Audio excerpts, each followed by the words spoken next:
আমরা ছোটবেলায় একটা কথা শুনেছি বাংলায়, নিজে যারে বড় বলে বড় সেই নয়, লোকে যারে বড় বলে বড় সেই হয়।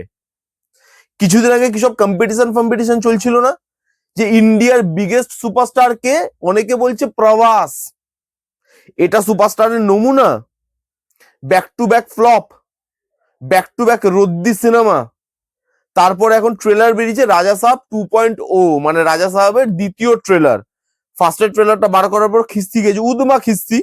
সেকেন্ড ট্রেলারটা বার করেছে। এবারে ট্রেলারটা দেখুন, আপনার দেখে মনে হচ্ছে একটা বড় বাজেটের সিনেমার ট্রেলার? আপনার দেখে মনে হচ্ছে ইন্ডিয়ার বিগেস্ট সুপারস্টারের নেক্সট মুভির ট্রেলার এটা? ভাই আমার তো মনে হচ্ছে না। এটা কি ট্রেলার বানিয়েছে আমি জানি না, সিরিয়াসলি আমি জানি না। চলুন ট্রেলারটা নিয়ে একটুখানি কথা বলে নি। এবার এই ট্রেলারটার মধ্যে কি কিছুই ভালো নেই? আছে, একটা দুটো জিনিস ভালো আছে এবং সেগুলো সত্যি ভালো। প্রথমত, ফার্স্ট যে ট্রেলারটা বেরিয়েছিল ওটা না কমেডিতে বেশি ফোকাস ছিল, যেগুলো আননেসেসারি লাগে, ক্রিঞ্জ লাগে, বাজে লাগে দেখতে, লোক বলেছে। এবং তারপরে তারা এই যে ট্রেলারটা বার করেছে, এখানে না তারা সিরিয়াস দিকটায় বেশি মন দিয়েছে, গল্পের দিকটায় বেশি মন দিয়েছে, সেই জায়গাটায় বেশি ফোকাস ছিল এবং সেই জিনিসটা ভালো লাগে দেখতে। প্রথম যে ট্রেলারটা বেরিয়েছে ওখানে যে হিন্দি ডাবিংটা আপনি শুনতে পান, সেটা হচ্ছে প্রভাসের ওই তোতলা আওয়াজ, যেটা দেওয়ার পর আবার খিস্তি খাওয়ার পর তারা এবার সেই জিনিসটাকে শুধরেছে যে না, এইবার হিন্দি ডাবিংটা অন্য কাউকে দিয়ে করাতে হবে। ওই তোতলা হিন্দিতে লোক আর হলে আসছে না, তো সেখানে আলটিমেটলি অন্য কাউকে দিয়ে হিন্দি ডাবিং করানো হয়েছে। এই হিন্দি ডাবিংটা ভালো লাগে শুনতে, ইম্প্যাক্টফুল। কেন প্রভাসকে দিয়ে হিন্দি ডাব করানো হয় ব্যাক টু ব্যাক আমি জানি না। এই যে অন্য কেউ একজন ভয়েস দিয়েছে, ভালো লাগছে শুনতে। এবং থমানের বিজিএমটা লাস্টের দিকে পিক আপ নেয়, এবং যেখানে পিক আপ নেয় সেই জায়গাটা ভালো লাগে দেখতে। এবারে তিনটে জিনিসের মধ্যে প্রভাস কোথায়? নেই।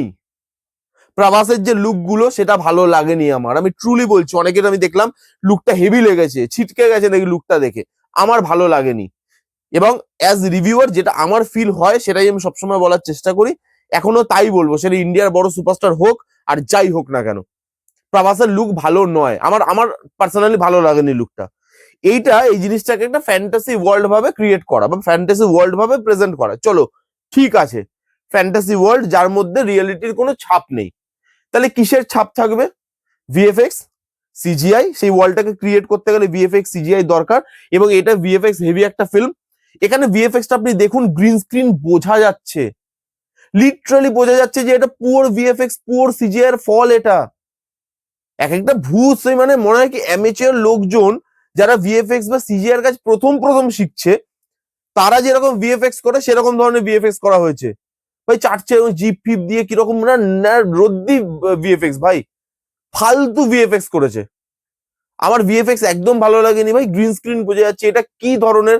এত টাকা পয়সা লাগানোর পর যদি গ্রিন স্ক্রিনই বোঝা যায়, যে ফ্যান্টাসি ওয়ার্ল্ডটা তোমরা ক্রিয়েট করতে চাইছো সেটাই যদি প্রপারলি ক্রিয়েট না হয়, ছোট স্ক্রিনে এরকম লাগছে, তাহলে বড় স্ক্রিনে যারা 500-600 টাকা খরচা করে ভালো সাউন্ডে, ভালো স্ক্রিনে, আইম্যাক্স ফাইম্যাক্স জিনিসটা দেখতে যাবে, তাদের কি অবস্থা হবে? ফেটে তো চৌচির, পকেটও ফেটে চৌচির, চোখও ফেটে চৌচির। এখানে ট্রেলার কাটিং হয়েছে, এটা ট্রেলারটা দেখে আপনি বুঝতে পারবেন যে মেকার্সরা নিজেই ক্লিয়ার নয় যে কি রাখবো ট্রেলারে আর কি রাখবো না।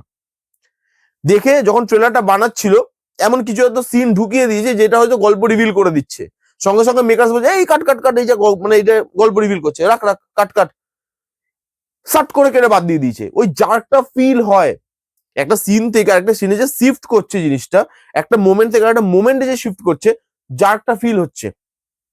বা ধরুন কোনো একটা জিনিস খুব ভালো, লাস্ট মোমেন্টে হয়তো মনে পড়ছে স্যার এই সিনটা ভালো, এই সিনটা রেখে দেবো, রেখে দে, কোথায় রাখবো, যেখানে ইচ্ছে রেখে দে। এরকম মনে হচ্ছে যেখানে যা ইচ্ছা তাই সিন ঢুকিয়ে একটা ট্রেলার ক্রিয়েট করেছে যার মধ্যে কোনো রিদম নেই। বিজিএমটা ভালো, যেটা বললাম, ডাবিংটা ভালো হয়েছে, এবং তার সঙ্গে ওই সিরিয়াস দিকে যে ফোকাস করেছে, গল্পের দিকে যে ফোকাস করেছে সেটা ভালো। এছাড়া ট্রেলারে আমার তো ভাই কিছু ভালো লাগেনি। সবাই প্রভাস করছে, চিল্লাচ্ছে, সেটা শুনে অ্যাজ রিভিউয়ার আমাকেও চিৎকার করতে হবে ভাই, সেটা পারবো না করতে। তার জন্য আপনারা যদি বলেন আমি সিনেমা বুঝি না, জানি না, তাহলে তাই। আমার ভালো লাগেনি রাজা সাহেবের ট্রেলার।